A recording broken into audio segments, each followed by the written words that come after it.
کہانی کی شروعات 5ویں جماعت کے کلاس روم سے شروع ہوتی ہے، جہاں ایک شیشے کا باکس رکھا گیا ہے جس میں 2 جانور برسوں سے موجود ہیں۔ ایک چھپکلی جس کا نام لیو ہے، اس کا دوست ایک کچھوا اسکویڈز۔ بچوں کے لیے یہ محض 2 جانور ہیں، لیکن انہیں معلوم نہیں کہ ان میں سے ایک لیو اندر سے نہایت حساس، مشاہدہ کار، دنیا کو سمجھنے والا جانور ہے۔ لیو اب 74 ایئرز کا ہو چکا ہے۔ وہ برسوں سے اسکول میں بچوں کے ساتھ رہتا چلا آ رہا ہے۔ ہر سال نئی کلاس آتی ہے، نئے بچے، نئے چہرے، نئے مزاج۔ اس نے سب کچھ دیکھ لیا ہے۔ لیو سب کو چپ چاپ دیکھتا ہے اور ان کے رویوں کو محسوس کرتا ہے۔ اس نے سب کچھ دیکھ لیا ہے، خوش بچے، اداس بچے، شرارتی، خاموش، ہر طرح کے بچے۔ اب وہ تھک چکا ہے۔ وہ اپنے دوست اسکویڈ سے کہتا ہے کہ وہ ریٹائر ہونا چاہتا ہے، اسکول کی ایک چھوٹی سی زندگی سے نکل کر فطرت کے درمیان کسی کھلے سبز جنگل میں۔ لیو کا خواب ہے کہ وہ قید سے آزاد ہو جائے، اپنی زندگی کے باقی دن سکون سے گزارے۔ لیو کے خواب کی راہ میں سب کچھ بدل جاتا ہے جب کلاس میں ایک نئی سبسٹیٹیوٹ ٹیچر مس مولینو آتی ہے۔ وہ نہایت سخت گیر، اصول پسند اور جذبات سے عاری لگتی ہیں۔ ان کا انداز بچوں پر دباؤ ڈالنے والا ہے۔ وہ فوری طور پر ایک نیا نظام لاتی ہیں۔ ہر بچہ ہر ہفتے لیو یا اسکویڈز کو اپنے گھر لے جائے گا تاکہ وہ ان کا خیال رکھیں اور ان سے سیکھیں کہ ذمہ داری کیا ہوتی ہے۔ یہ سن کر لیو گھبرا جاتا ہے۔ اسے لگتا ہے کہ اگر وہ کسی بچے کے گھر چلا گیا تو وہاں سے فرار ممکن ہو سکتا ہے، وہ اپنے جنگل کی طرف نکل سکتا ہے۔ جب پہلی بار لیو ایک بچے کے گھر جاتا ہے تو حیرت انگیز واقعہ ہوتا ہے۔ لیو بولنا شروع کر دیتا ہے۔ جی ہاں، وہ انسانی زبان میں بات کرتا ہے، لیکن صرف بچوں سے۔ وہ بچہ چونک جاتا ہے۔ لیو اسے یقین دلاتا ہے کہ وہ برسوں سے سب کچھ سنتا آیا ہے اور اب جب وہ بوڑھا ہو چکا ہے وہ چاہتا ہے کہ دوسروں کی مدد کرے۔ ہر ہفتے جب نیا بچہ لیو کو گھر لے جاتا تو لیو اس کی باتیں سنتا، اس کے دل کے بید جانتا اور پھر اسے سمجھانے کی کوشش کرتا۔ جیا کی ماں ہر وقت اس پر کامیابی کے لیے زور دیتی ہے۔ لیو اسے سکھاتا ہے کہ وہ خود کو بھی اہم سمجھے اور ماں کو بھی سمجھائے کہ وہ دباؤ کے بغیر بھی بہترین بن سکتی ہے۔ ایلیا کلاس میں بولنے سے گھبراتا ہے۔ لیو سے بتاتا ہے کہ اس کی آواز قیمتی ہے اور وہ اپنی بات پر یقین کرے۔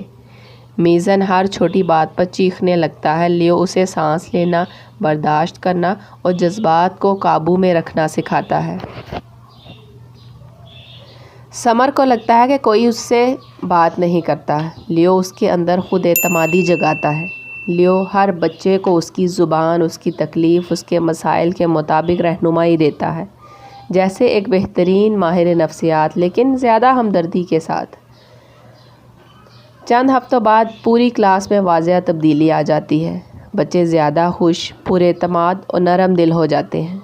وہ ایک دوسرے کی عزت کرتے ہیں، مذاق اڑانا بند کرتے ہیں، اسکول کو بوجھ نہیں بلکہ سیکھنے کی جگہ سمجھنے لگتے ہیں۔ یہ سب لیو کی وجہ سے ہے، جو ہر بچے کو سمجھاتا ہے، سنتا ہے اور درست رہنمائی دیتا ہے۔ یہ راز کہ لیو بولتا ہے بچوں تک محدود رہتا ہے، لیکن ایک دن غلطی سے ایک بچہ لیو کی ویڈیو بنا لیتا ہے جس میں وہ بات کرتا ہے۔ یہ ویڈیو لیک ہو جاتی ہے اور پورے شہر میں پھیل جاتی ہے۔ سب حیران ہوتے ہیں کہ ایک چھپکلی بولتی ہے۔ اسکول کی انتظامیہ، والدین، یہاں تک کہ میڈیا میں ہلچل مچ جاتی ہے۔ ویڈیو وائرل ہونے کے بعد اسکول پر دباؤ آتا ہے کہ لیو کو تحقیق کے لیے چڑیا گھر یا سائنسی ادارے کو دیا جائے۔ مس مولینو بھی اسے خطرہ سمجھتی ہیں۔ لیو کو قید میں ڈالنے کی تیاری ہو رہی ہے۔ لیو جو صرف جنگل جانا چاہتا تھا اب خطرے میں ہے۔ نہ آزادی، نہ بچے۔ بچے اکٹھے ہو جاتے ہیں۔ وہ جانتے ہیں کہ لیو نے ان کی زندگی بدل دی ہے۔ وہ لیو کو نہیں جانے دینا چاہتے۔ وہ والدین اور اساتذہ کو سمجھاتے ہیں، اس چھپکلی نے ہمیں سننا سکھایا ہے، وہ ہمیں جانتا ہے، ہم اس کے بغیر مکمل نہیں۔ یہ احتجاج صرف ایک جانور کو بچانے کے لیے نہیں بلکہ ان جذبات کی حفاظت کے لیے ہے جو لیو نے پیدا کیے۔ شروع میں سخت گیر مس مولینو اب بچوں کی باتیں سن کر پگھل جاتی ہیں۔ وہ تسلیم کرتی ہیں کہ سبق صرف کتابوں سے نہیں بلکہ زندگی سے بھی سیکھا جا سکتا ہے۔